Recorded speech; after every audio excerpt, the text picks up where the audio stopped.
Appreciate each and every one of you.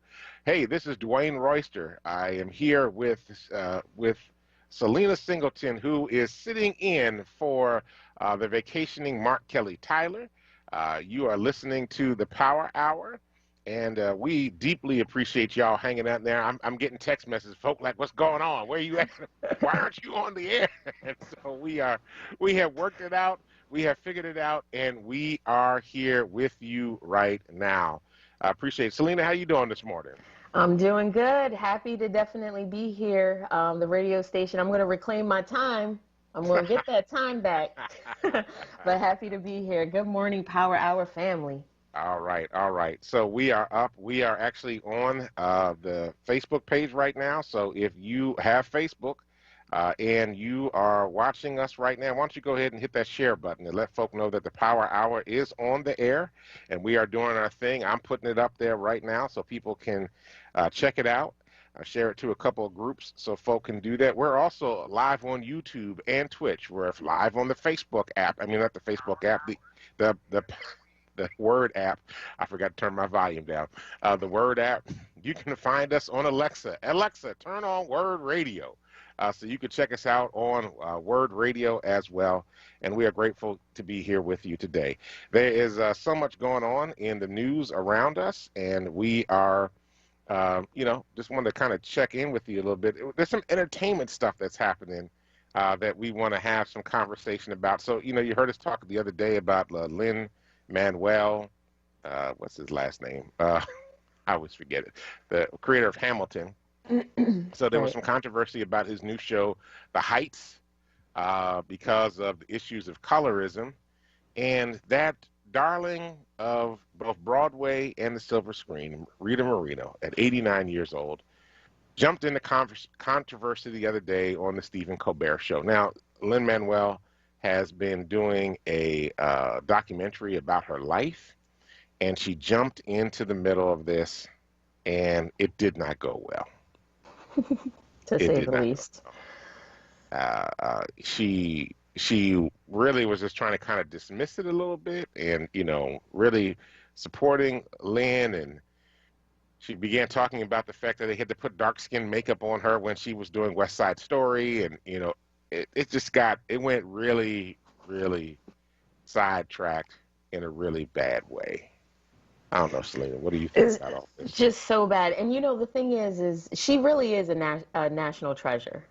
She just recently had a really good show out on Netflix called One Day at a Time. And it's so good. And the crazy thing about this is on the show, they tackle issues like this. It's a very socially aware show.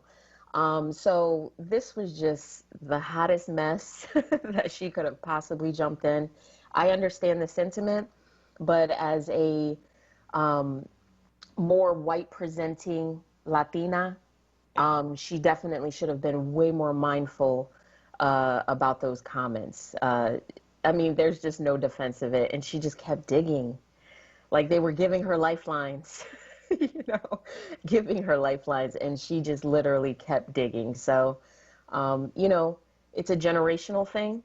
And this is a huge, huge problem within the community. Yeah, it was actually interesting. So Stephen Colbert didn't know what to do, so he totally switched the subject when she brought it up. He didn't even ask about it. Help.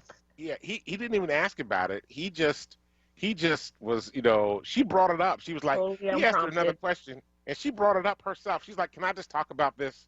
And she started talking about it, and I think he was like, and rightly so. As a white guy, right, you can't touch this. Right. There's really no comment you can make on this in any way whatsoever. She just really did a job on that particular piece. And it's a real issue, right? It's not just an issue for the Latinx community, right, with Afro-Latinx folk and Latinx folk, but it's actually an issue also in the African-American community. We've talked about this for years. Music videos using light skin, black women, blonde hair, bodies that reflect at the time, what white women look like. And we were holding this up as ideal instead of dark skin, brown skin, full figured, natural hair, full lips, and hips and everything else that comes along with being a full-figured woman of color. We did not celebrate that in our media. We don't even, I mean, when you take a look at many of the actresses and actors that are playing today, all the guys are cut like muscle-bound men, and the women are wearing Right. size zeros. And I'm sorry, if I go into my neighborhood or the neighborhoods that I grew up in, there are very few people that look like that. I mean, they just remember Serena Williams just got roasted because she released a photo of herself where it looked like she was bleaching her skin. Hmm. And you would think at the highest level, this she's been famous since she was a child, and at the highest level, this is now kind of creeping out. So it's just such an insidious problem that we have within the community. And it does seem like it's particularly worse for the islands, Puerto Hmm. Rico, Dominican Republic, Haiti, places like that. It seems to be exacerbated. What do you think? I mean, so I don't have the island relationship, the same way that you do, but, uh, but I do think that there is. I mean, growing up in what I did, and I mean, a few years older than you, a couple decades older than you, but there was issue of colorism in a big way, and it manifested itself in schools. I mean, the studies show even now that there is an issue of colorism when they do studies about suspension, about Yes. expulsion, in particular around girls from elementary school. I'm not even talking about high school. I'm talking about elementary and middle school. That it is darker skinned, young girls, African American girls, who are suspended at a higher rate, who are punished at a higher rate, who are expelled at a higher rate than other children of color who do not have the same hue of skin. So Right. there's that internal implicit bias that manifests itself in these many ways. And I'm sure even in Hollywood, folk explicitly or implicitly are saying, my job is to make money, right? Absolutely. It's not just about trying to tell a story, it's about making money. And how can I make money? What's the best way for me to make money? I need to get images that on the subconscious level are pleasing. One of the things people don't realize is that movie sets, movie producers and others actually hire psychologists and other people to consult them on their programming so that they can have the most impact on audiences that they'll want to come back. It's not Okay. every set that does that. um, as a matter of fact, I was in a conversation with Dr. John Powell, who heads the Haas Institute for Inclusive Society out in University of California in Berkeley. And he's talked about the sets that he's been on, that they've hired him to consult about, trying to create images of an inclusive society. And he's like, there are all kinds of consultants that work these particular movie sets and things, trying to help people convey certain thoughts and ideas about what's going on. So, that's part of the movie experience. And what you get is not just the creation of a great script and telling a good story, but there's all kinds of other stuff that goes into that. And I mean, let's be honest, right? When you think back to rap videos back in the day, you had these dark-skinned male rappers with all these light-skinned women around them. Right. Absolutely. And there's some of that is also a myth, because for a long time they said that black films would never translate internationally, and we know that that's a lie. It I was think. literally just a barrier that was put there. And these are the tactics of white supremacy. It doesn't have to make sense. You just have to be brainwashed into it. So, yeah, I mean, what do you think about the movie itself not having this, not having the representation that people are calling for? I mean, that's the original issue. Yeah, I mean, I think it's hard, right? Because, when people talk about Washington Heights, right, it's got a large Dominican population in it. Right. You do have, brown skin, darker skin, Latinx, Afro Latinx folk in there. I mean, it does appear that, there is a little bit of a lightening of the community. And that's not, I mean, one of the things Rita Moreno was saying is that Latinx folk come in all colors. And I'm like, I agree. And so do black folk. Yeah. Black folk, we span the spectrum. We span the spectrum of the color ranges. Um, but we need to represent everybody. Everybody needs to be in the room. And, I mean, the other challenge, I mean, here's the thing. John Chu, who did Crazy Rich Asians, who was the director of In the Heights, From the Heights, is also, he was criticized for what he did with Crazy Rich Asians. He was really dismissive of the whole thing. He's like, I'm listening. And Lin-Manuel said, I'm listening. I'm Right. like, we don't need you to listen. We need you to do better. I mean, if you already heard this about your movie and he's Asian and you did this about Asians, why do you think you can come and do this about the Latinx community in an area that's heavily Afro-Latinx, and you don't feel compelled to have to put Afro-Latinx people in the mix in that, right? And they're saying That's it. problematic. Yeah, they're saying it right there. We come in all shades. Then why didn't you show that? You just said it yourself. They said it was So, the dancers. They had dancers that were costumed. okay. Yeah. Yeah, That's no. And I'm sure they probably did. But why in the isn't background. the exact, there you go. Fade to black. They were in the back. They were in the black. That was the issue, right? Pretty much. They were in the background, And and the mind-blowing thing is the subject matter that they're tackling is literally this. When you're talking about Hamilton, you're talking about history. These are not things that are outside of the scope of these people's understanding. They're creating material around it. yeah, Yeah. yeah. So I mean, this is a problem that we really got to begin to face, right? Because skin, just this, we should not continue to. This is the work of implicit bias, right? Because we talk about implicit bias and how it impacts white folk. We don't talk about how implicit bias impacts black folk and brown folk, right? Because here's the thing: black and brown folk have the same level of implicit bias that white folk do. And 1000%. oftentimes, I mean, it's internalized self-hatred, it's internalized oppression that we actually turn on our own folk. Right. And that becomes very problematic because, it's not just the white woman with the pocketbook walking down the street that sees the black teenagers that crosses the street. It's the black woman that does it, and the Latinx woman that does it, and the Asian woman that does it, right? And the indigenous woman that does it, and the biracial woman that does it. It's the same thing. And so we actually have internalized these images that we're seeing all the time that are being reinforced to us as somehow being negative.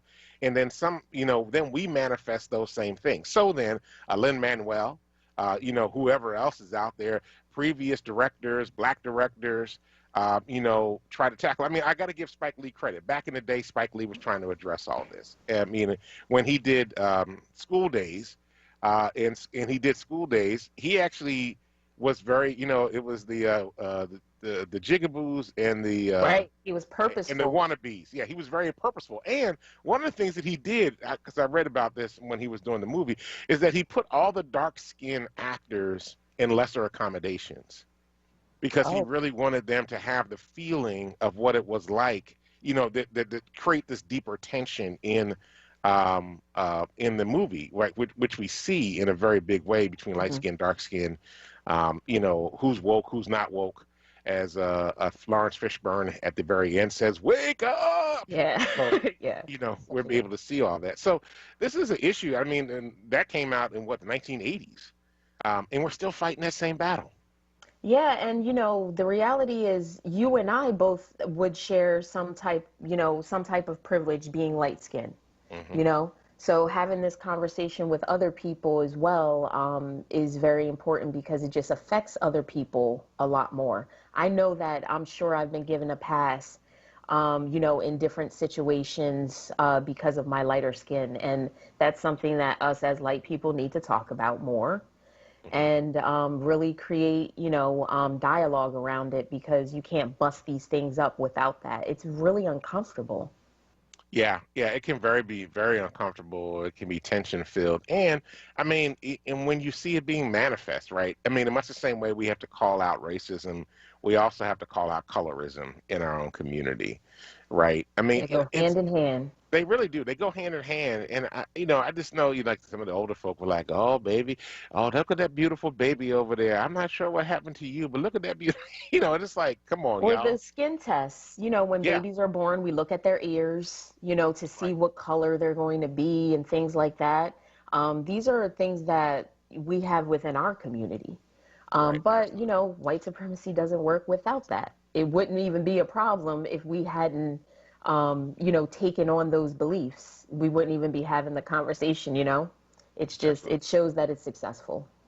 Yeah, unfortunately, it has continued to manifest itself. Our colleague Tawanda is saying colorism attached to hair texture and is attached to body image and size. I would totally agree about that. Actually, 1000%. I know my brother's listening right now. When we were in middle school together, we went to Amy Six Middle School here in Philly when it was on Chew and Worcester.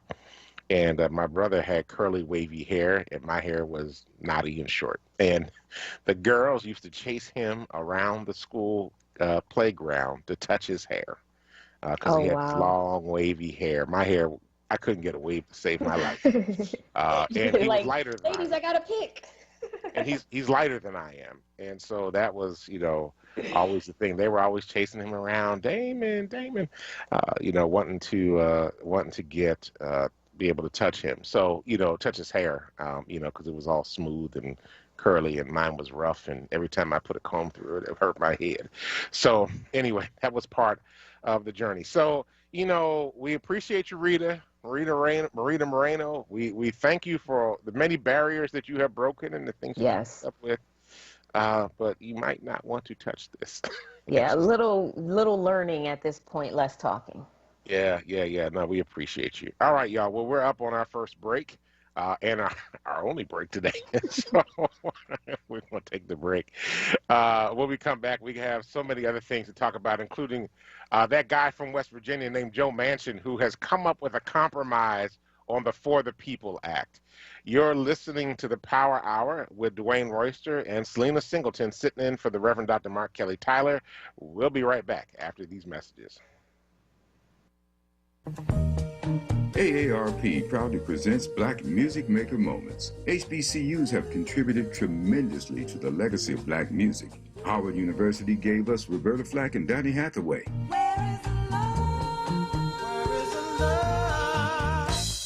The Commodores came out of Tuskegee University. Thanks to onWURD University, there was Take 6. Thanks to HBCUs for their contributions to excellence in black music. Black joy comes from the sound of our souls, and our sound has kept the world in tune for decades. From the way we express ourselves naturally to the rhythm we add to the mix, black music is so powerful it inspires and influences the world. AARP is proud to celebrate black joy in all of its forms beyond Black Music Month. Visit aarp.org/black community to join the celebration. Stage Door, focusing on arts and culture in and around Philadelphia. Hosted by Tiffany Bacon and co-moderated by Jeffrey Page of the Philadelphia Theater Company. Part of The Source, Fridays at noon, exclusively on WURD Radio, 96.1 FM and 900 AM WURD. Streaming live on WURDradio.com, the WURD Radio app, or watch live on WURD TV via Facebook and YouTube. Sponsored by New Voices sponsor Comcast, NBC Universal, and Pico. Morning, Mama. How you feeling? Great, and I'm ready for you today. I'm checking in on you. Morning meditation? Check. Dressed and ready to work out? Check. Check your blood pressure yet? And check. Boom! Great job, Mom. And about those gold earrings? No, ma'am. Now more than ever, it's important that we protect our hearts and the hearts of those we love. Monitor your blood pressure daily and help each other stay motivated. Rally your squad to take the online pledge at releasethepressure.org. Brought to you by the Release the Pressure Coalition and the Ad Council. Now, a traffic update on WURD Radio. Good morning. This report sponsored by Indeed.com. Getting busy on the Schuylkill eastbound. Blue Route through the curve, westbound side, broad to pass Young Jam through construction. Again, delays in the area of Girard beginning to pick up against City out to Belmont. Southbound Boulevard, Route 1. from abroad on the Fox. A little slow through that work zone. Westbound Vine Expressway. Slow Parkway through the Schuylkill Expressway. Southbound 95, Coppin down a bridge jam there through work. Again, Betsy Ross through Girard. Getting heavy northbound 95, moving 555 northbound Deptford into 42. A busy ride there. Not to be a backseat driver, but if you need to hire great people fast, you need Indeed. Sponsor a job, and you'll immediately get a list of quality candidates over whose resume on Indeed match your job description. More at Indeed.com/credit. For more traffic information, log on to SIGAlert.com. Jim Bachman with your Philadelphia area traffic. Now, a word weather update. Here's NBC 10 First Alert meteorologist Bill Henley. Our beautiful weather continues again today with bright sunshine and low humidity, a high of 79 this afternoon. Pleasant this evening as the temperatures cool. By tomorrow morning, 59 the low. Warmer in the afternoon, but the humidity stays low with partly sunny skies for Friday, a high of 85. The weekend, heat and humidity return with a chance of showers and thunderstorms Saturday. Sunshine for Father's Day with a high of 92. I'm NBC 10 First Alert meteorologist Bill Henley.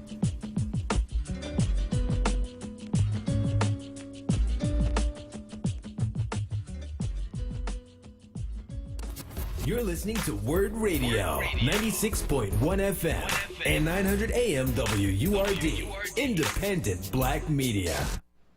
Welcome back to the Power Hour. This is Dwayne Royster, along with Selena Singleton, host of the Spicy Pecan Podcast, who's sitting in for the Reverend Dr. Mark Kelly Tyler.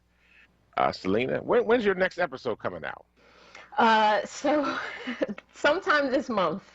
Sometime this month, all right. It's been crazy, but yeah, everyone can catch up on the episodes, and yes, before the end of the month, I will have the new season will start. Okay, cool. Awesome. And that's on YouTube, right? So Spicy Pecan. Yep, YouTube, Spotify, iTunes, I'm everywhere. All right. And then we have a new edition of Black Faith, Black Power coming out today. Yes. With the Reverend Dr. Greg Edwards from Allentown, PA. And it would be a great thing to check out. You can feel free to check that out. Spotify, YouTube, Apple Podcasts, wherever you check out your podcast, you should be able to find it. And so we invite you to be able to do that. So let me just say, somebody said black is beautiful. I think that was Joe Simmons says black is beautiful. And I just want to remind everybody, all black is beautiful.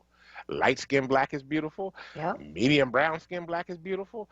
Dark skin black is beautiful. Biracial black is beautiful. Afro Latinx black is beautiful. Whatever your black is, it is beautiful. And so we want to make sure that we celebrate all that. But I think it's also important to make sure we lift up that our darker skinned siblings are beautiful as well and have a deep appreciation for what God did in drenching and kissing their skin with the sun. Yes. So deeply appreciate and love all of y'all that are out there and doing this thing. All right, so now to politics. Not that's political too. That's all political as well. But we got a challenge here. So Joe Manchin, who is not black, and who has been tying up the U.S. Senate and preventing us from getting some of the legislation that we need, who has decided that he's going to be the great negotiator, has decided that he is releasing his proposal on voting rights. So some of you know H.R. 1, which was a bill that was coming out called the For the People Act, was legislation that was coming out to really redo voting rights, especially after the 2020 election and the debacle that was. And there's a separate bill out there called the John Lewis Voting Rights Act, which would actually restore the original Voting Rights Act. And then the For the People Act takes this to a whole nother level. So Manchin said he would support the John Lewis bill if it was passed, but they're still working on it. It will not be released into the House and the Senate until until the fall. But in the meantime, Manchin has decided that he's going to start putting his own pieces together of the bill, and so he supports many of the provisions that were in the bill. So he included expanding early voting. He included mandating automatic voter registration, making Election Day a holiday. That would actually help a lot of people be able to get out and vote. Requiring states to notify voters about polling place changes at least 7 days ahead of time, making sure provisional ballots are counted even if they were filed at the wrong precinct. He was very good about that. He was also good about dealing with issues of dark money, tightening the ban on coordination between candidates and super PACs and all these other things. That was really good. However, there were some important pieces that, I think many of us, like, Power and others, are fighting for, that we think are absolutely critical to be able to make voting better. One of the mandates he didn't include was no excuse absentee voting. So, up until about a couple of years ago, Pennsylvania, you actually had to have an excuse to be able to get an absentee ballot. And then we said, nope, everybody can get one. If they want it, they can, vote by mail. And so he wants to get rid of that. He doesn't want to do same-day voter registration. We think that that's another way to increase access to the ballot. That would be helpful. He wants to stop expansion of voting by mail and in eliminating ballot drop boxes. He has issues about restoring voting rights to people convicted of felonies. And he doesn't want, and one of the things that was really talking about trying to get more people into the election cycle, especially those that don't have access to as much resources, is public financing of congressional elections. He doesn't want to do that. He doesn't want to mandate a paper ballot record trail. And so, and he actually is in support of a national voter ID requirement, which it would expand so that, people are able to, they were able to use the utility bill to do that. However, there are folk that live in people's houses that, one, don't have a driver's license, don't have a photo ID, do not have any bills in their name. How are they going to be able to vote? They're over 18. Right. And so this is a real challenge. I mean, to be quite frank, Pennsylvania actually has a voter ID requirement, but you only need it the first time you go to vote to verify who you are. So I don't know. I mean, Selena, you were working on their civic engagement team for a while. How are you feeling about all this? I mean, I'm kind of confused. It's like, what is he actually doing? Does this have anything to do with the bill? He's trying to save his job. That's what he's trying to do. And the thing that drives me the craziest about this is when more people vote, the elections turn out a lot more democratic. We get Democrats typically win. When more people vote, Democrats typically win. So what is his end goal here? I don't understand. You're kicking yourself in the foot. I think his end goal is to get reelected. And I think he's just trying to satisfy the people in West Virginia. So he's trying to stay Democrat enough that it's like, oh, he's a Democrat, but he's trying to satisfy the Republicans enough because Trump, won West Virginia big. He's trying to satisfy the Republicans enough that he's like, he's not that liberal. So he's sort of a conservative Democrat. And I think he's trying to establish his credentials that way. I mean, honestly, if he would just line up, our country could be totally transformed. It could be something far more beautiful than it is right now. But even Sinema, who was the Senator Sinema out of Arizona, one of her big donors basically chastised her and was like, no, you better fall in line and end the filibuster. And she stopped talking about it. But he is not. He has not done that. He's the major stumbling block. I'm like, he should just go caucus with the Republicans because he certainly doesn't want to be a Democrat. This is such a critical time, and to literally just put himself out in front, create these different, it's unbelievable. It's unbelievable. Folks, this is why voting matters. And sometimes you got to vote folk out. Yeah. And, I'm sure that there are folk that might be listening to us in West Virginia. You can get us through, the multiple means. Y'all need to vote Joe Manchin out of office. Okay, don't bring a Republican in, though, but get Joe Manchin out. Get somebody else in. You don't even have to go as far as Virginia. If you look at New Jersey, New Jersey has been plagued with these Republican Democrats forever. And some of them get plucked out for corruption or, whatever the case. But this has been the situation in many states where we have these people who are running as Democrats, but are sure doing a really good job to push the Republican agenda.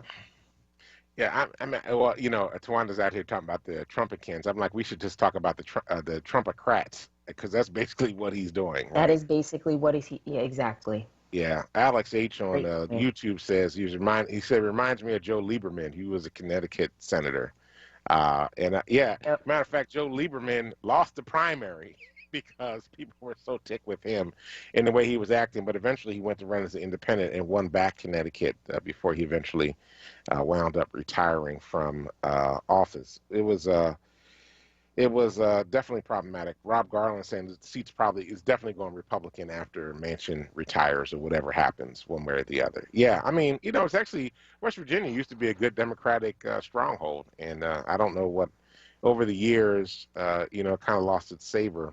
I guess when Robert Byrd was the longtime senator from West Virginia who started out as an avowed racist, and then because he was a part of the old, Dixiecrat movement. Right. But then over the years, he was in the Senate forever, actually became more and more moderate and, loosened up on civil rights and things of that nature. You could actually do a study on his career and see his growth and expansion throughout the time. But yeah, this Manchin is not following in his footsteps, or maybe he's just doing reverse. So very problematic. Very problematic, and we've got some stuff to deal with. It's just a distraction. Yeah. Is it? Well, it's a distraction. It's also preventing our country from moving forward. Right. And that's really what we need to do right now, is be able to move forward. And we're just not able to do that because Joe Manchin's in the way. And it's very disappointing and very frustrating. Anyway, that's us for today. Again, apologies for the delay because some of the tech issues we did not be able to get into full time today, but that's all right. We'll be back tomorrow morning. Hey, I just want to thank Selena Singleton, host of the Spicy Pecan podcast, for sitting in for the Reverend Dr. Mark Kelly Tyler. You can check out Selena on YouTube under Spicy Pecan, and she's getting ready to start her 3rd season, so we're very excited for her. In being able to do that, so feel free to check it out. The Reverend Dr. Mark Kelly Tyler will be back in tomorrow morning with me, and we'll be here at 6 a.m. to bring you the latest in news, happenings around Philadelphia, and, of course, our opinion. Thank you, everybody, for checking out our show today. Thank you, Selena. Thank you, Kwesa. Thank you, everybody that listened to us through the air, that listened to us through the app, that listened to us through Facebook, YouTube, or Twitch. Thank you to everybody that's listening to us through Alexa. Hey, Alexa, turn on WURD Radio. Stay tuned now for Wake Up with WURD with Solomon Jones. And family, do us a favor. Go out, change the damn world, because if you don't, nobody else will. Peace.